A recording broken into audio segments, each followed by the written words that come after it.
আল্লাহ যদি এই দেশ পরিচালনার দায়িত্ব আমাদের হাতে দেন, আমরা তোমাদেরকে এমন শিক্ষায় গড়ে তোলার চেষ্টা করব যেখানে তোমরা সৃষ্টিকর্তা আল্লাহকে ভয় করবে এবং দুনিয়ার শ্রেষ্ঠ কারিগরের হাত নিয়ে শিক্ষা প্রতিষ্ঠান থেকে বের হবে।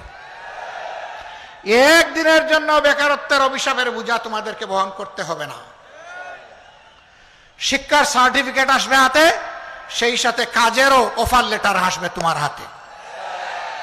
এরকম একটা দেশ গড়তে চায়। মা বোনদেরকে বলতে চায়, সমাজের উন্নয়নে সব জায়গায় ইনশাআল্লাহ গর্বের সাথে আপনারাও ভূমিকা রাখবেন। সাথে যে দুইটা এখন জিনিস এখন পান না, সেই দুইটা জিনিসও পাবেন। একটা হচ্ছে মর্যাদা, আর একটা হচ্ছে নিরাপত্তা। এই মর্যাদা এবং নিরাপত্তার সাথে আপনারা দেশের উন্নয়নে অবদান রাখবেন ইনশাআল্লাহ।